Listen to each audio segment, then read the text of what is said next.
بسم اللہ الرحمن الرحیم۔ السلام علیکم دوستو، کیسے ہیں آپ سب؟ امید کرتا ہوں کہ آپ سب خیریت سے ہوں گے اور فٹ فاٹ ہوں گے۔ تو جیسا کہ آپ جانتے ہیں پچھلی ایپیسوڈ میں آپ نے دیکھا تھا کہ عثمان غازی اور آئیبر جنگل میں جا رہے ہوتے ہیں، کچھ ڈاکو ان پر حملہ کر دیتے ہیں تو آئیبر زخمی ہو کر وہیں پہ گر جاتا ہے اور عثمان ان سے مقابلہ کرتے ہوئے دلدل میں گر جاتے ہیں، اور جب انہیں ہوش آتا ہے تو وہ پکارتے ہیں کہ آئیبرز میرے بھائی، اور یہاں پہ اختتام ہوا تھا۔ تو اب چلتے ہیں آج کی ایپیسوڈ نمبر 2 کی طرف۔ اس ایپیسوڈ میں آپ دیکھیں گے کہ جیسے ہی عثمان کو ہوش آتا ہے تو وہ اپنے آپ کو پانی میں غوطہ لگا کر فریش کرتا ہے اور اٹھتا ہے، اپنے گھوڑے پر بیٹھ کر جنگل کی طرف چلا جاتا ہے جہاں پہ آئیبرز بے ہوش پڑا ہوتا ہے، اور اسے اٹھاتا ہے تو وہ ہوش میں ہوتا ہے اور پوچھتا ہے آپ آگے بھائی؟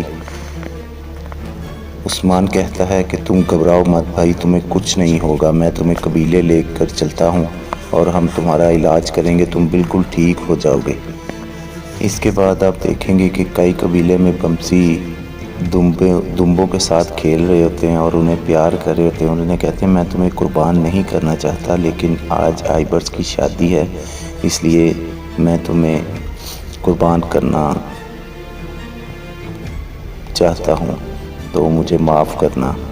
اور پھر بہت خوش ہوتے ہیں اور کہتے ہیں کہ اللہ تیرا شکر ہے کہ تو نے حضرت ابراہیم علیہ السلام کے توسل سے ہمیں بکرا قربان کرنے کی توفیق عطا فرمائی، ورنہ اگر ہمیں اپنی اولاد بیٹے قربان کرنے پڑتے تو ہم کتنا مشکل ہوتا ہمارے لیے، یا اللہ تیرا شکر ہے۔ اور بمسی پوری کہانی دمبے کو سناتے ہیں۔ اس کے بعد دوسری طرف عثمان آئیبرز کو کہتے ہیں کہ میرے ساتھ رہو پلیز، ہوش میں رہنا، ہم تمہیں قبیلے لے جائیں گے، انشاءاللہ تم ٹھیک ہو جاؤ گے، تمہیں کچھ نہیں ہوگا۔ آئیبرز کہتا ہے میں خوش ہوں کہ میں نے مرنے سے پہلے آپ کو دیکھ لیا۔ عثمان کہتے ہیں گھبراؤ مت میرے بھائی، تمہیں کچھ نہیں ہوگا۔ اس کے بعد آپ دیکھیں گے کہ بمسی بہت خوش ہوتے ہیں اور ابھی دمبوں کو کہانی ہی سنا رہے ہوتے ہیں۔ اس کے بعد بورچن کو خیمے میں تیار ہوتے ہوئے دکھایا جاتا ہے، اور آئیگل اسے تیار کر رہی ہوتی ہے اور کہتی ہے کہ تم بہت خوبصورت ہو بورچن، لیکن تم اتنی اداس کیوں لگ رہی ہو؟ خوش رہو، دلہن کو ایسے اداس نہیں رہنا چاہیے، دلہن تو خوش ہی خوبصورت لگتی ہے، اور تم تو پہلے ہی بہت خوبصورت ہو۔ میں آئیبر سے تمہاری شکایت کروں گی کہ بھائی جان آپ نہیں تھے تو بورچن بہت دکھی تھی۔ بورچن کہتی ہے کہ معاف کرنا آئیگر بہن، میں تمہیں پریشان کر رہی ہوں۔ اس کے بعد بمسی دکھائے جاتے ہیں کہ وہ دمبے کو کہانی سنا رہے ہوتے ہیں، اور وہ چھری اٹھا کر دمبے کی گردن پر رکھتے ہیں تو ساتھ ہی زور سے کئی قبیلے کا ڈھول بجنا شروع ہو جاتا ہے۔ سب اس طرف بھاگتے ہیں، دیکھتے ہیں کہ کیا ہوا، اور دعا کرتے ہیں کہ اللہ پاک خیر کرے، سب ٹھیک ہی ہو۔ بورچن اور آئیبرز بھی خیمے سے باہر کی جانب دوڑتی ہیں۔ باہر بہت زیادہ لوگوں کا رش پڑا ہوتا ہے اور بھاگ رہے ہوتے ہیں راستے کی طرف۔ سب لوگ راستے کی طرف دیکھتے ہیں تو انہیں عثمان اور ان کی پیٹھ پہ سوار آئیبرز دکھائی دیتے ہیں۔ عثمان کہتے ہیں کہ جلدی سے طبیب کو بلاؤ۔ ایک سپاہی آگے بڑھ کر عثمان کے پیچھے بیٹھے ہوئے آئیبرز کو اتارنے لگتا ہے تو وہ بے جان ہو کر ڈھلک جاتا ہے ایک سائیڈ پہ، سب لوگ پریشان ہو جاتے ہیں۔ یہ دیکھ کر بورچن چلانے لگتی ہے اور آئیبرز چلا کر اس کی طرف لپکتی ہے۔ اس کے بعد عثمان آئیبرز کا سر اپنی گود میں رکھتے ہیں اور کہتے ہیں کہ بھائی تھوڑا صبر رکھو، بس ہم قبیلے میں پہنچ گئے ہیں، پلیز میرے بھائی میرے ساتھ رہو۔ اسی وقت بامسی بھی وہاں پہنچ جاتے ہیں۔ اور آئبرس بامسی کی طرف دیکھتے ہیں تو ان کے ہاتھ سے چھری گر جاتی ہے۔ آئبرس کہتا ہے بابا مجھے اس دنیا میں اور آخرت میں معاف کر دیں۔ اس کے بعد آئبرس کلمہ پڑھتا ہے اور وہ اس دنیا فانی سے کوچ کر جاتے ہیں۔ یہ دیکھ کر بورجن چیخ چیخ کر رونا شروع کر دیتی ہے۔ عثمان بھی آئبرس کو بلاتے ہیں کہ آئبرس میرے بھائی اٹھو، ہوش کرو میرے بھائی آئبرس۔ سب لوگ پریشان ہو کر زمین پر بیٹھ جاتے ہیں۔ آئبرس چلا کر عثمان کا گریبان پکڑ لیتی ہے اور کہتی ہے کہ عثمان صاحب آپ کیسے اپنے بھائی کو مرنے دے سکتے ہیں؟ آپ نے اس کی حفاظت نہیں کی، میرا آئبرس۔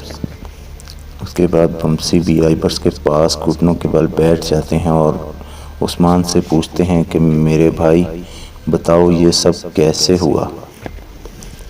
سب لوگ بہت زیادہ دکھی غمگین ہوتے ہیں۔ عثمان کہتا ہے کہ ہم جال میں پھنس گئے تھے بمسی بھائی، اور مجھے معاف کر دے، میں اپنا وعدہ پورا نہیں کر سکا، میں اپنے بھائی کی حفاظت نہیں کر سکا۔ اس پر دمداس صاحب طنز کرتے ہوئے کہتے ہیں کہ جو بھیڑ ریوڑ کو چھوڑ دے وہ بھیڑیوں کا شکار بن جاتی ہے، ہم تمہیں یہ نہیں سکھا سکے۔ اس پر بمسی کہتے ہیں کہ میرے بیٹے آئبرس نے اپنے خون کے بھائی کے ساتھ لڑتے ہوئے جام شہادت نوش کیا، اور مجھے اس میں کوئی ذرا برابر بھی شک نہیں کہ اس کے بھائی نے اس کے لیے پوری کوشش کی۔ اس کے بعد بمسی عثمان کے کندھے پر ہاتھ رکھ کے کہتے ہیں کہ تم پریشان مت ہو میرے بھائی، گھبرانا مت اور رونا مت، تم نے ایسا کچھ نہیں کیا کہ تم شرمندہ ہو۔ اس کے بعد بمسی روتے ہوئے بورجن کو کہتے ہیں کہ میری بیٹی بورجن، میرا بیٹا جیتے ہوئے اپنے مزاجی ہمدرد کو نہ پا سکا، لیکن وہ اپنے خالق حقیقی سے جا ملا، اور تم دونوں یہ دنیا میں نہ مل سکے وہاں ضرور ملو گے۔ اس کے بعد بامسی آئبرس کی لاش کو اپنے ہاتھوں پر اٹھا کر کہتے ہیں کہ میں بامسی کائی قبیلے کا سپہ سالار، آپ لوگوں نے دیکھا کہ ہم لوگ اس کی شادی کا خیمہ تیار کر رہے تھے، لیکن میرا بیٹا آسمان پر چلا گیا۔ ہم ایک شادی کی تیاری کر رہے تھے، لیکن میری قسمت میں ایک شہید کی شادی دیکھنا لکھا تھا۔ میں نہیں چاہتا کہ کوئی بھی عورت غمگین ہو، کوئی بھی خیمے میں پریشان ہو، کوئی بھی اس قبیلے میں غم کرے اور افسوس کرے۔ آج تو جشن کا وقت ہے، اللہ پاک کا شکر ہے کہ میں ایک شہید کا باپ ہوں۔ سب سن لو، بامسی اب ایک شہید کا باپ ہے۔ اور یہ کہتے ہوئے وہ آئبرس کو اپنے بازوؤں میں اٹھا کر اپنے خیمے کی طرف چلے جاتے ہیں اور ساتھ کہتے جاتے ہیں کہ میں اب ایک شہید کا باپ ہوں۔ اس کے بعد اگلے سین میں آپ دیکھیں گے کہ قلعہ حصار قبیلے میں صوفیہ آتی ہے اور اپنے سپاہی سے کہتی ہے کہ کہہ دو کہ عثمان مر گیا، کہہ دو کہ عثمان مر گیا۔ سپاہی اس کو جواب دیتا ہے کہ وہ جس دلدل میں گرا تھا وہاں سے پتہ نہیں کیسے نکل گیا، حالانکہ وہاں سے نکلنا ناممکن ہے۔ صوفیہ کہتی ہے لعنت ہو تم نکموں پر، امید ہے کہ تمہاری نالائکی ہمیں کسی اور مشکل میں نہیں ڈالے گی، اب دفع ہو جاؤ میرے سامنے سے۔ یہ سن کر سپاہی کہتا ہے کہ ہم عثمان کو تو نہیں مار سکے، لیکن اس کے بھائی آئبرس کو ہم نے مار دیا ہے، اب قبیلے میں ماتم ہو رہا ہوگا۔ یہ سن کر صوفیہ بہت خوش ہو جاتی ہے اور کہتی ہے امید ہے عثمان کو سبق مل گیا ہوگا اور اب وہ ہمارے کاموں میں اپنی ٹانگ نہیں اڑائے گا۔ اس سین کے بعد آپ دیکھیں گے کہ وہ لڑکیاں جنہوں نے عثمان کو دلدل سے نکالا تھا اور اس کی مدد کی تھی، وہ قلعے میں داخل ہوتی ہیں۔ وہ اپنے گھوڑوں سے اتر کر ارد گرد کا جائزہ لیتی ہوئی ایک عیسائی راہب کے پاس پہنچتی ہیں۔ راہب لڑکیوں کو دیکھ کر بہت خوش ہوتے ہیں اور کہتے ہیں کہ میں بہت دیر سے تمہارا انتظار کر رہا تھا، شکر ہے کہ تم آ گئی ہو۔ کافی مشکل سفر تھا، لیکن فریضے کے لیے منتخب ہونے کی خوشی میں تھکاوٹ کو میں نے اپنے آپ سے دور بھگا دیا۔ اس کے بعد راہب پوچھتا ہے کہ میرے آقا کا کیا حال ہے، تو وہ لڑکی بتاتی ہے کہ وہ ٹھیک ہیں، لیکن قلعے کی طرف سے وہ پریشان ہیں تھوڑا۔ جیسا کہ آپ جانتے ہیں، کلوجہ اسار قلعہ ان کے لیے زیادہ اہم ہے۔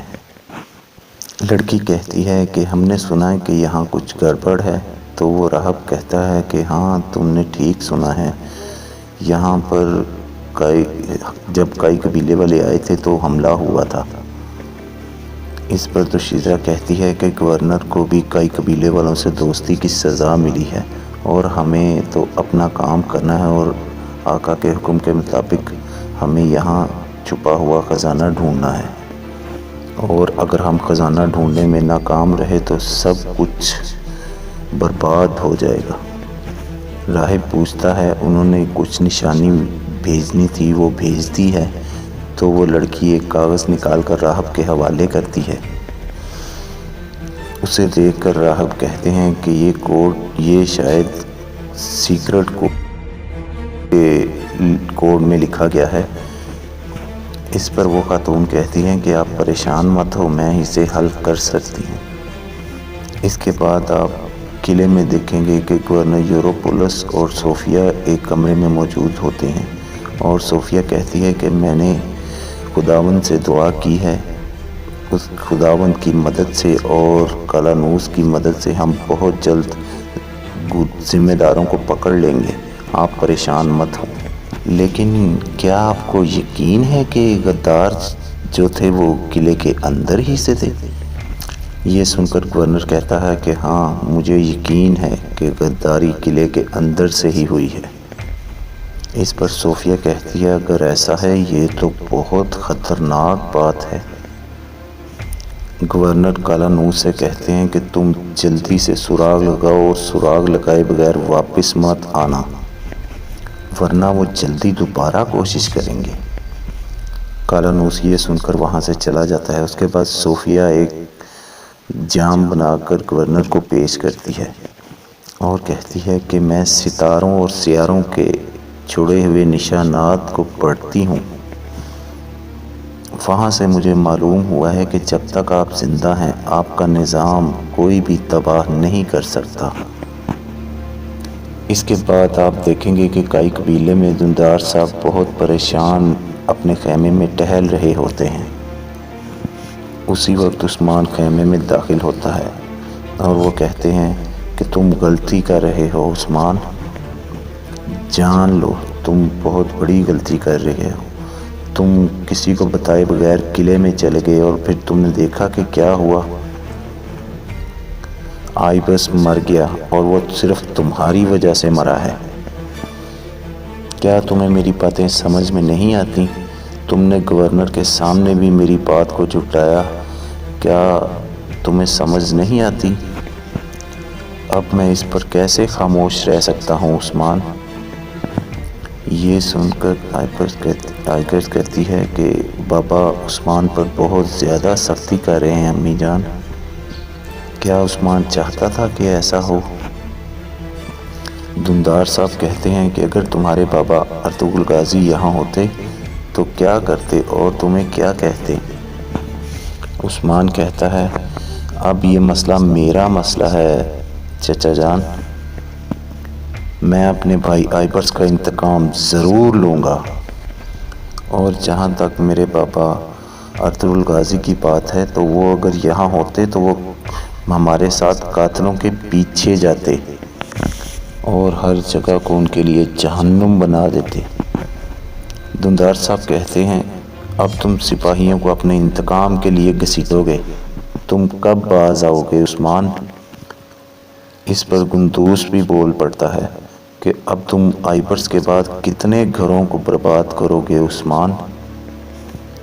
ذوالجان صاحب عثمان کو کہتے ہیں کہ اگر اب تم نے ایک بھی غلطی کی، صرف ایک چھوٹی سی بھی غلطی کی تو تمہاری سزا بہت بری ہوگی۔ یہ سن کر عثمان کہتے ہیں کہ اگر آپ کی ہر سزا مجھے قبول ہے۔